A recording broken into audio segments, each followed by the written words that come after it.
Hola a todos, ¿cómo están? Muy bienvenidos a un nuevo capítulo de Chócale Live y de nuestro podcast Mi Billetera para los que nos escuchan después en Spotify, en Apple Podcasts, en Google Podcasts y en las principales plataformas de audio. Antes de comenzar, un pequeño saludo a Asiscard, que tenemos ahí asistencias en viaje con hasta un 40% de descuento para gastos médicos, cobertura en odontología, pérdida de documentos, con Search. Lo puedes contratar en chocale.cl. Y también directamente en chocale.asistencias.cl. En el día de hoy tenemos un invitado de un tema que ha sido súper contingente porque ha estado en la agenda económica en los últimos meses y también hay algo como de profecía autocumplida, más un fenómeno económico del cual también ahí nos impacta bastante, ¿cierto? Que tiene que ver con la inflación y luego alza de tasas. Y cuando uno escucha alza de tasas, también piensa de inmediato en el sueño de la casa propia. Y para poder entender eso y también cómo se ha estado comportando el mercado de las propiedades en el último tiempo, vamos a estar conversando con Sergio Barros, director ejecutivo de Enlace Inmobiliario, es ingeniero comercial de la Universidad Católica, tiene una amplia experiencia liderando equipos que prestan soluciones para el rubro inmobiliario. Así que ahí tenemos a Sergio, bienvenido, ¿cómo estás? Hola Max, bien, muchas gracias. Muchas gracias, Sergio, por estar hoy día aquí con nosotros. Y te quería preguntar un poco, panorama general, a modo de introducción, ¿qué es lo que ha pasado en los últimos meses con las tasas de interés? Porque en algún minuto, pensemos, hace 2 años, ¿cierto? De hecho, justo octubre de 2019, teníamos tasas súper bajas también en el inicio de la pandemia. ¿Y cómo varió la situación hasta el momento que estamos viviendo actualmente? Bueno, como sabemos, las tasas el primer semestre del año pasado seguían estando bajas, pero ya a partir del segundo semestre empezaron a incrementarse de manera sostenida. Eh, Julio, agosto, septiembre, octubre, noviembre, diciembre, enero, febrero, marzo, todos los meses creció hasta llegar a duplicarse. O sea, teníamos una tasa de 2 y tanto en marzo del 2021 y hoy día estamos en 4,5, 4,8. Este último mes de abril ha habido una pequeña baja, lo cual es una buena noticia, pero efectivamente el incremento de las tasas se multiplicó por 2 en los últimos 12 meses, lo cual es bien fuerte, una señal bien potente para las personas que quieren comprar.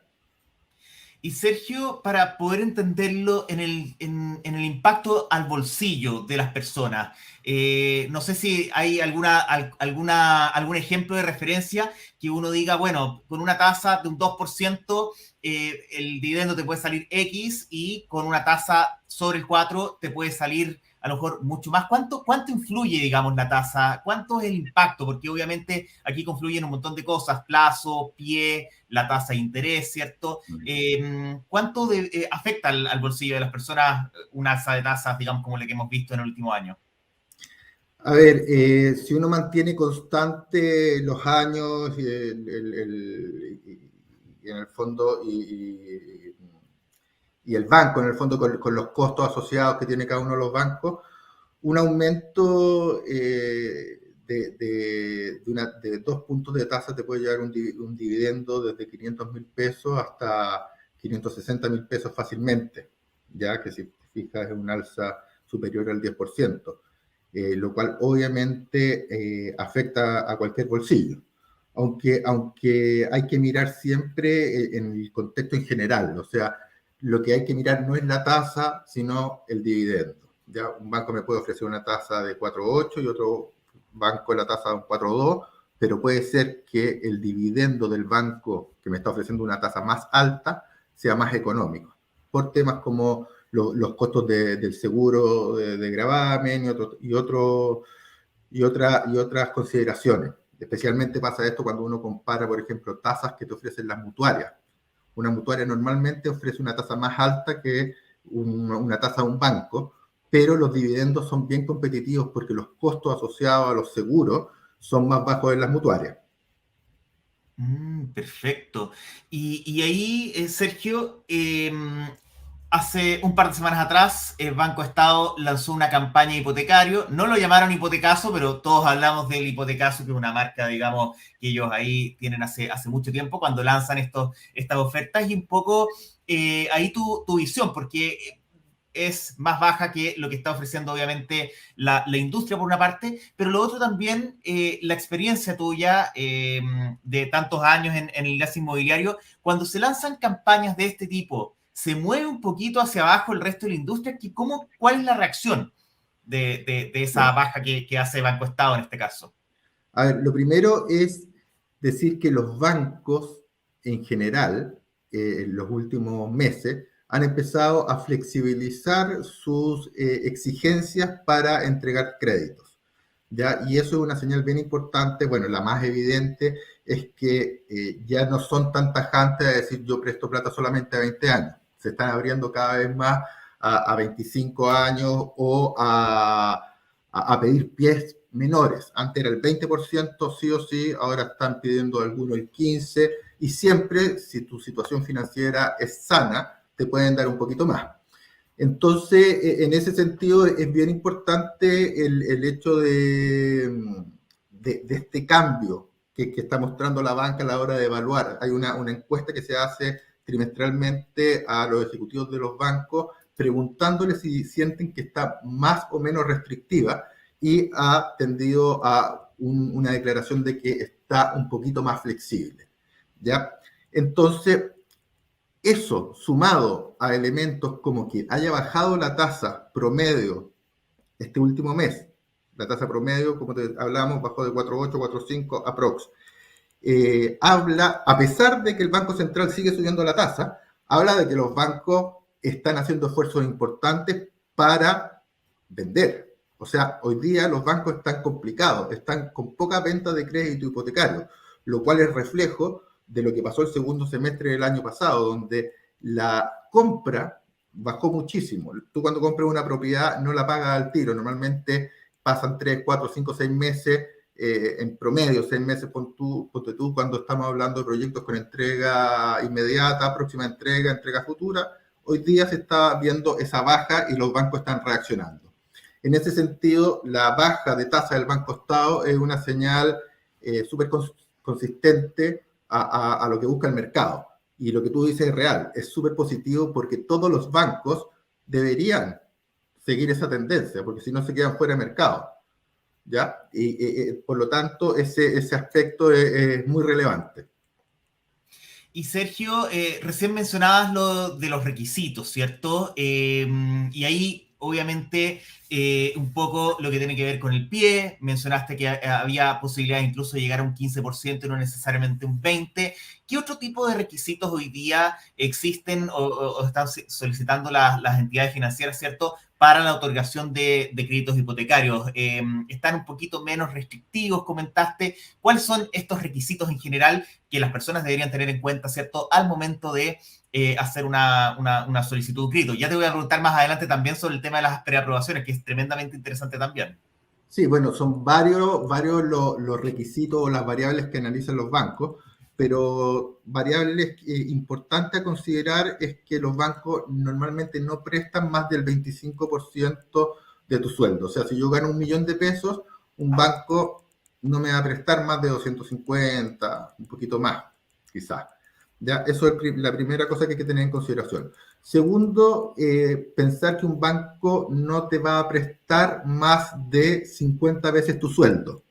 O sea, si yo gano 1.000.000 de pesos, el banco me va a prestar hasta 50 millones de pesos. Esto es más o menos, ¿eh? 50 millones de pesos. O sea, si estoy pensando en comprarme una casa de 100 millones y gano 1.000.000, lo más seguro es que por ahí no va a ir la cosa, ¿no es cierto? Después, otro aspecto que hay que tener en consideración es que si tú eres dependiente y tienes una renta variable o semivariable, qué sé yo, si tú ganas 500.000 pesos fijos y el resto con comisiones, el banco la parte de comisiones te la castiga. O sea, si tú en promedio tienes comisiones por 500.000 pesos, el banco te la va a castigar en un 20 o 30%. Por lo tanto, yo cuando digo, oye, pero si yo en promedio gano 1.000.000, el banco va a decir, no, en promedio usted gana 800.000 pesos, 750.000 pesos, porque la renta variable es castigada. También cuando tú no tienes contrato y trabajas a honorario, ¿ya? Las boletas de honorario hablan de una menor estabilidad y por lo tanto el banco, se usa la palabra se castigan, ¿no es cierto? Se asume como un menor ingreso. Y así hay una serie de variables, bueno, la antigüedad laboral, te piden 12 años, o sea, 12 meses, perdón, 12 meses de antigüedad laboral, 24 algunas instituciones financieras, y eso es importante tenerlo en consideración porque tú puedes estar empezando una pega con muy buen sueldo, no sé, vos ganáis 2 millones de pesos, pero si llevas 3 meses, 4 meses, no te van a dar el crédito porque exigen una antigüedad laboral. Y así hay varias consideraciones que hay que tener en cuenta.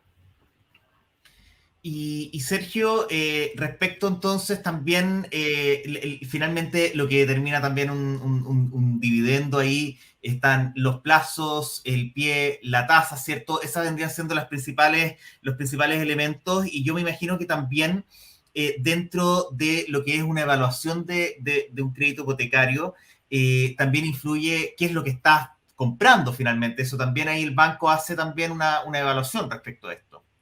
Sí, o sea, el banco te pregunta si una propiedad nueva, una propiedad usada, obviamente si es DFL2 o no, en qué comuna, en qué región se encuentra, una serie de análisis, ¿no es cierto?, del activo que se está adquiriendo. Pero en términos generales, el banco mira tres cosas, que son las fundamentales. Una es el nivel de ingreso permanente que uno puede demostrar. ¿Ya? Oye, esta persona en el tiempo, al parecer, podría generar tanto. Otra es el nivel de deuda que tiene la persona. Oye, y eso se ve, lo puede ver cualquier persona en la CMF. Tú ingresas tu clave única y ahí te sale cuánta deuda reportas en el sistema financiero. Y eso es importante porque de ahí viene, más allá de lo que tú declares, el banco dice, a ver, esta persona gana 1 millón y tiene una deuda de 400.000 pesos mensuales. Por lo tanto, 400.000 pesos mensuales ya no te da para endeudarte porque el mínimo, o sea, lo máximo que te van a prestar son 250 lucas, Claro. que es como el promedio de lo que te prestan como decíamos al principio, para comprarse una propiedad. Y lo tercero es tu comportamiento financiero o tu comportamiento en el pago de deudas, que eso normalmente se ve en TICOM o en Sinacofi, ya que los bancos están conectados en línea y dicen, ok, él tiene un nivel de deuda aceptable, él tiene ingresos permanentes, pero tiene una deuda con el banco X de 2 millones de pesos. Con deuda nunca te van a prestar plata, salvo que sea una deuda en una farmacia, una deuda chica, que te van a decir, oye, anda a pagar la deuda y vuelve, porque el sistema de cajón te va a sacar. Hay que considerar, eso sí, que dos datos interesantes. Uno, que los bancos no ven tu deuda, ya que estoy echando al agua a todos los bancos para las maldades.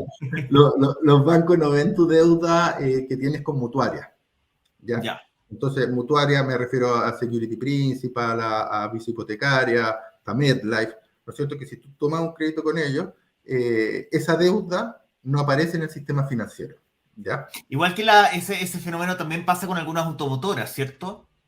Exactamente.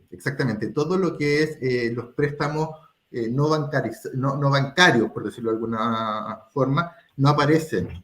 Por lo mismo pasa con las tarjetas de crédito, Ripley, Falabella, casas comerciales. Tampoco aparecen en el sistema. Ahí el llamado a la gente es ser responsable. Por mucho que no te vean, después vas a estar hasta el cuello tratando de pagar las deudas, y la recomendación ahí es tratar de ser responsable a la hora de hacer los análisis preliminares. Claro, pedir un crédito sabiendo que voy a tener la posibilidad de poder pagarlo en los meses y los años que vienen finalmente. Exactamente. Sergio, bueno, estamos conversando con Sergio Barros, director ejecutivo de Enlace Inmobiliario, ¿cierto? Aquí en nuestro Chócale Live y en el podcast Mi Billetera.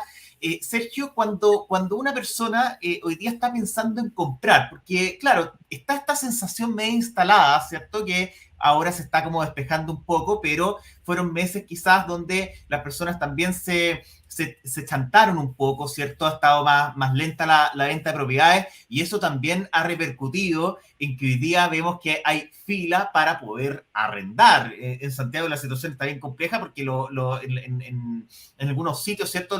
Los avisos de arriendo duran bien poco. Entonces ahí una persona, por ejemplo, que cumple con los requisitos, que tiene la plata o un chanchito, ¿cierto? Con la plata del pie, tiene la renta requerida, deberá estar pensando evidentemente en tratar más de comprar que en estar arrendando, me imagino. ¿Cómo de alguna manera ahí, cuál sería como la recomendación, digamos, para alguien que todavía está como con la duda, digamos, entre arrendar y comprar, que está justo ahí en esa delgada línea entre me atrevo o no?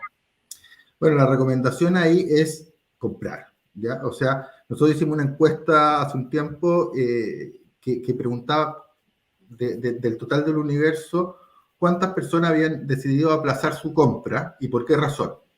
Da un porcentaje, ¿no es cierto? Y una de las razones que eran bien importantes es que estaban esperando que bajen los precios de la vivienda o que baje la tasa, ¿ya? Los precios de la vivienda, por lo menos en la región metropolitana y en las grandes urbes, no va a bajar, ¿ya? No, siempre, históricamente, más allá de vaivenes puntuales en ciertos años, los precios suben. Y eso tiene que ver con razones que podemos ver después, pero básicamente que los terrenos son escasos, el aumento de los costos de construcción, de la mano de obra, de las mayores cargas impositivas que se están poniendo a la construcción. Bueno, en su momento fue el tema del IVA que se empezaron a cargar a las propiedades. Cambio en los planes reguladores que te limitan alturas máximas. Hay una serie de razones por las cuales los precios suben. Y la gente dice, pero Proyectos ¿cómo? que se atrasaron también por las cuarentenas y las entregas también entiendo yo que también se atrasaron, también muchas entregas ahí y finalmente hay un problema, me imagino yo, en Santiago y las grandes urbes que tienen que ver finalmente con oferta versus demanda también. Sí, eso es lo que te iba a complementar. La gente muchas veces dice, pero ¿cómo? Si se está vendiendo menos, ¿por qué suben los precios? Porque uno dice, oye, si se vende menos, bajan los precios para vender más. Y es porque los costos estructurales asociados al mundo de la construcción inmobiliario van subiendo de manera sistemática. Entonces, la otra vez leía por ahí a alguien que decía, los precios no bajan porque los inmobiliarios quieren llenarse la plata en los bolsillos o los bolsillos de plata, ¿ya? Y quieren sacarle la máxima punta al lápiz. Y en verdad, los márgenes del negocio inmobiliario han ido cayendo, no sé, pues yo me acuerdo hace 15 años, un negocio bueno podía ser 25% de rentabilidad. Hoy día no superan el 5 o 7%, ¿ya? Que es mucho, y eso habla de que los costos han subido en mayor proporción de lo que han subido los precios. Piensa que antes te dejaban hacer un edificio en la Florida, no sé, de 20 pisos. Por lo tanto, y de 20 pisos, imagínate que había 10 departamentos por piso. Por lo tanto, tenías 200 departamentos. El costo de tu proyecto lo amortizas entre 200 departamentos. Ahora, cuando te dicen tú puedes construir un máximo de 10 pisos, ese mismo costo, por lo menos del terreno, que es el mismo, tienes que cargarlo entre más departamentos. Entonces, eso es bien importante, volviendo a tu pregunta, respecto de qué hacer. Compren si tienen la posibilidad porque las propiedades suben de valor de manera sistemática en el tiempo. Y lo otro, respecto al tema de la tasa, no hay que asustarse tanto con la tasa. Hoy día la tasa es de 4 o 5%. En los peores momentos, hace 15 años, 20 años, la tasa llegó a ser 12, 13%. ¿Ya? Y O la gente sea, tenía que comprar casa, o sea, en algún minuto la gente tenía que vivir en alguna parte y tenía que comprar un departamento o una casa igual. exactamente, o sea, el mercado seguía funcionando. Pero hoy día hay algo que antes no era tan fácil, que es la portabilidad financiera.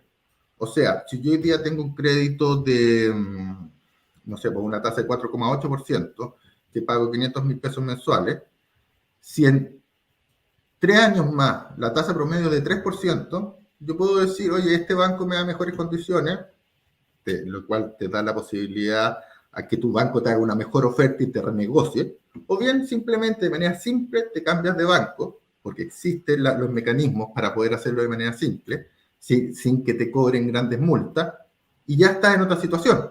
¿ya? Por ejemplo, también ahora algo que se ha hecho mucho son tasas o créditos con tasa semivariable, donde los primeros 5 años o 3 años tienen una tasa fija relativamente baja en relación a la tasa fija por todo el periodo, y después de los 5 años es variable. Eso es riesgoso, ¿por qué?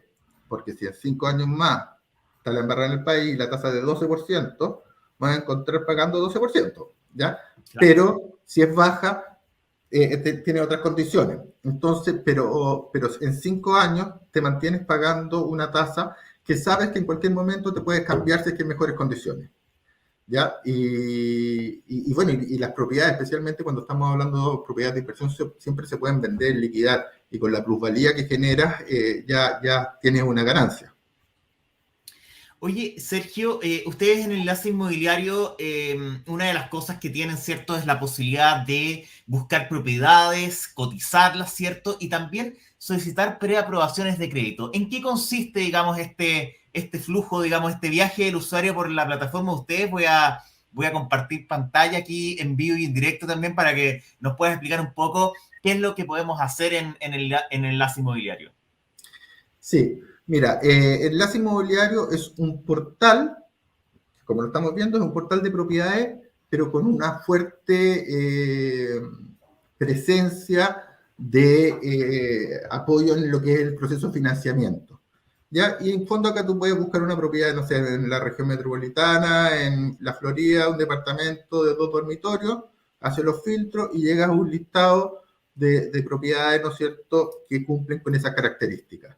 Y a partir de esas características, tú puedes hacer una búsqueda por plano o una búsqueda de listado, tú escoges una propiedad en particular, ¿no es cierto? Donde ahí, por ejemplo, tenemos RBC, Casa, Siena, ¿ya? Ahí tenemos la búsqueda por plano, y tú escoges un proyecto que sea de tu interés, puedes fichar cualquiera, y te vas a la ficha del proyecto, donde puedes visualizar las imágenes del proyecto, arribita vas pasando, y ahí, como te fijas, salen los distintos modelos agrupados por la cantidad de departamentos. O sea, si tienes de un dormitorio, ahí estás con 2 dormitorios, por ejemplo. Tienes distintos modelos, ¿ya? Y siempre a partir de cualquiera de esos modelos que se muestran ahí, por ejemplo, aquí estamos viendo un proyecto de la inmobiliaria Bellatrix, de la inmobiliaria Concepción, y estamos viendo ahí, por ejemplo, el departamento 1103. ¿Cuánto cuesta el departamento? Ahí está la posibilidad de cotizar, y al cotizar el sistema te va a pedir registrarte, ¿ya? Y si te registras va a ver el precio, va a tener una cotización virtual. La otra posibilidad es que tú digas, ok, no quiero cotizar, ya sé el precio, porque lo revisaste en la pantalla anterior, ahora quiero ver si el banco me presta esta cantidad de plata, ¿ya? Entonces, en ese sentido, a ver, ¿te atrevías a registrarte o no? Vamos. Ya, con Google. Vamos a iniciar sesión aquí. Ya, ahí vamos directo. Listo. Ya, y ahí ponemos los datos. Sí, métele el root, te hace algunas preguntas y tú ya una vez registrado puedes empezar Voy a poner un número aquí para que no aparezca el número obviamente en pantalla. Sí. El root a esta altura da lo mismo, pero... Que la gente de Bellatrix no te llame. Ya, del inmobiliario. ¿Ya? Y entonces, ahí continuar. Felicitaciones, continuar. ¿Ya? Y si Perfecto. te fijas, ahí entraste al proceso de solicitud de un crédito hipotecario. El banco me presta o no me presta la plata. Entonces dice datos del crédito. Y ahí abajito dice valor de la propiedad, 1900, ahí arriba dice valor de la propiedad, 63 millones de pesos. Entonces tú dices ahí voy a poner el 20% de pie, 387 UF, y eso significa, como sale abajo, que tengo que pedir 50 millones de pesos prestados, abajito, donde dice monto. Entonces, y ahí viene la opción. Hace 10 años, sin enlace inmobiliario, la gente tenía que partir a cotizar, a conocer la propiedad y después ir al banco, que se demoraban un montón, ¿no es cierto?, o a distintos bancos a ver si le prestaban la plata. Y el banco le decía, no señor, yo no le puedo prestar 50 millones de pesos, entonces toda la ilusión, el viaje, el tiempo perdido, se desperdiciaba. con enlace, ¿no es cierto? La gente llena el formulario, que es lo que te van a pedir en el banco para ver si eres sujeto de crédito. ¿Dónde están, si te fijas ahí, antecedentes? Ahí no vamos a poder seguir avanzando porque voy a tener que empezar a llenar todo, pero arriba dice, antes vamos a ver toda tu vida, ¿ya? Pero ahí dice antecedentes personales, arriba, ocupación y estudio, y en el último paso, una vez que llenas todos estos antecedentes, te aparece un conjunto de bancos que está asociado a tu perfil de riesgo. Por ejemplo, si tú dices, me interesan propiedades bajo las 1000 UF, otro ejemplo, quiero comprar una propiedad que esté sobre las 3000 UF. Ahí puede ser que no te aparezcan ciertas instituciones porque esas instituciones aprueban solamente proyectos para propiedades de un segmento más bajo. Lo importante es que al final te van a aparecer un conjunto de bancos e instituciones financieras, también hay una mutuaria, y el cliente envía la solicitud, y algunos de ellos te responden en línea automáticamente, y otros se demoran hasta 72 horas en responder. Entonces tú sabes si esa propiedad que te interesó vas a poder pagarla, o mejor dicho, el banco o algún banco te va a prestar la plata para poder financiar la parte que es a crédito, o simplemente todos los bancos te rechazaron, tenéis que buscar un codeudor o tenéis que buscar una propiedad más barata, pero te maneja las expectativas y te las maneja y te entrega la información en 72 horas. ¿Ya? Y sin perder tanto tiempo, digamos. O sea, también como esto uno lo podría hacer quizás incluso por curiosidad, y a lo mejor una persona no tiene idea que a lo mejor sí califica o que quizás sí podría hacerlo. Sí, o ahí en el mismo formulario te pueden rechazar, pero tú puedes hacer otra solicitud por una propiedad más baja, o hay una opción que dice complementar renta. Puedes incluir a tu señora, a algún familiar, ingresas sus datos y la gente que usa el sistema de enlace hace 3, 4, 5 solicitudes de preaprobación y va obteniendo la respuesta. Y no es como los bancos, porque en el banco la ejecutiva te va a atender con prioridad en la medida que el proyecto se vaya a entregar luego. Si tú vas a pedir una preaprobación a un banco de un proyecto que se entrega en 2 años, ejecutivo es un cacho, ¿no es cierto? Entonces te va tirando para la cola. Acá, como llega a un área de operaciones del banco, te van respondiendo uno por uno independientemente de para cuándo sea el proyecto, de qué inmobiliaria sea, y eso es súper potente y un súper avance para el mercado y para el cliente final, en fin. Oye, Sergio, nos están preguntando aquí en el chat, a ver, ¿qué es lo que deberá pasar quizás para más adelante? Voy a englobar dos preguntas en una. Una aquí de Santiago Marín, que nos está preguntando algo muy específico, digamos. Proyecciones, ¿qué es lo que deberíamos esperar más allá ahí de la pregunta de Sergio? Que pregunta por una promesa de una casa con entrega para el próximo año, ¿cierto? Porque acá, además, ustedes aquí en Enlace Inmobiliario tienen proyectos a futuro, digamos, cosas que están ahí en proceso, en construcción. Entonces, con la promesa, ¿qué es lo que se debe esperar pensando en mediados de 2023? Y la otra pregunta también acá que nos llega sobre las tasas. Yo entiendo que obviamente esto tiene que ver mucho más con un tema más del mercado financiero más que del mercado inmobiliario, ¿cierto? Pero ahí un poco lo que deberá, digamos, lo que deberá suceder, y aquí yo voy a hacer una acotación, ¿cierto? Lo que dice el mercado financiero es que las tasas se van a mantener relativamente altas, ¿cierto? Más o menos hacia mitad de año, y después debería tender quizás a bajar en la medida de que los escenarios proyectados se mantengan. Sí, bueno, con la pregunta que sale ahí, ¿cómo se ve para el próximo año, el 2023, de una persona que está pagando una promesa? A ver, lo importante es que siga pagando las cuotas de la promesa. Y hay una pregunta que es clave, que la deberían hacer todos a la inmobiliaria antes de firmar una promesa, es preguntar si está la cláusula o se puede incluir la cláusula de cesión de la promesa. ¿Qué significa eso? Que si llega el momento en que hay que firmar la escritura y tú no tienes la plata o tienes un problema personal y no puedes pagar, la inmobiliaria te da la autorización para venderle esa promesa a un tercero. O sea, tú, por ejemplo, si pagaste 50 millones o 30 millones en cuota durante 2 años, tú vas y le dices a un tercero, oye, te vendo mi promesa. ¿Y qué significa eso?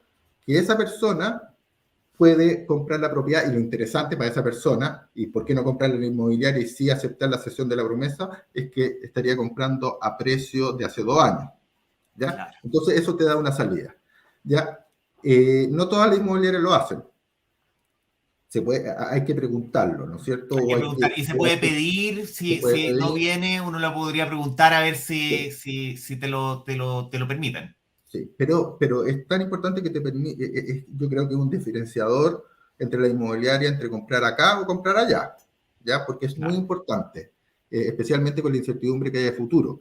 Ahora, si esa cláusula no está y llega el momento de la dificultad, o se ve que viene una dificultad, no sé, pues, se entrega en un año más y yo hoy día veo que estoy complicado, me quedé sin pega, lo más recomendable es acercarse lo antes posible a la inmobiliaria para tratar de llegar a algún tipo de acuerdo, ¿ya? Para poder salir, que no te cobre la multa. ¿Por qué? Porque para la inmobiliaria no es negocio llegar al día de la escritura y darse cuenta que tú no puedes pagar la propiedad, porque claro. esa propiedad va a tener que venderla igual, ¿ya? Y se demora más tiempo en venderla. Entonces, la medida de que la inmobiliaria, tú llegues un año antes y le digas, inmobiliaria, por favor, lleguemos a un acuerdo y gestione la venta de esta propiedad a un tercero, puede ser cosas bien convenientes. Respecto a la tasa, es como tú dices, se espera que el próximo año ya empiece a bajar, pero al final la tasa hay que considerarla como un indicador del riesgo del país, ¿ya? Claro, O sea, depende mucho, por ejemplo, de lo que va a pasar con el resultado de la nueva constitución. claro. Puede ser que nos vayamos al 12% y nos vayamos todos de Chile, o que estemos todos felices que en un ambiente mucho más grato de país, social y económico, y todo tire para arriba. Las tasas obviamente van a reflejar eso. Entonces es difícil decir qué va a pasar con la tasa, sí, porque depende de lo que pase con el país y lo que pase Y con el mundo. también, y claro, y con el mundo, ¿cierto? Hay un escenario de alza de tasas, digamos, a nivel mundial. La convención todavía, si bien el texto, digamos, principal está listo, pero faltan normas transitorias también. Entonces ahí, obviamente, dependiendo de lo que salga de esas normas transitorias, también va a definir, por ejemplo, cuánto se puede reformar la Constitución y eso puede permitir también mayor confianza por parte del mercado. Oye, Sergio, estamos en hora, estamos 3 minutos pasados. Te quiero agradecer por tu tiempo, por venir a contarnos aquí cómo ha estado funcionando, ¿cierto?, el mercado inmobiliario, tener consejos también respecto a para aquellas personas que están buscando o están en esta situación de arriendo, ¿cierto?, con arriendos que están tremendamente caros, o compro, ¿cierto? Y ahí tú también nos aclaraste un poco cuáles son, obviamente, estos elementos que tenemos que tener ahí en la balanza. Así que te quiero agradecer por acompañarnos hoy día y de todas maneras invitadísimos, ¿cierto?, a visitar Enlace Inmobiliario, Sergio, ¿no? Perfecto, sí. La invitación es a visitar enlaceinmobiliario.cl y nosotros tenemos un portal en cada una de las regiones de Chile. Ya hay uno que se llama Enlace Norte, Enlace Coquimbo, Enlace Valparaíso, Enlace O'Higgins y así. Ya donde hay una oferta ahí súper focalizada a la realidad regional.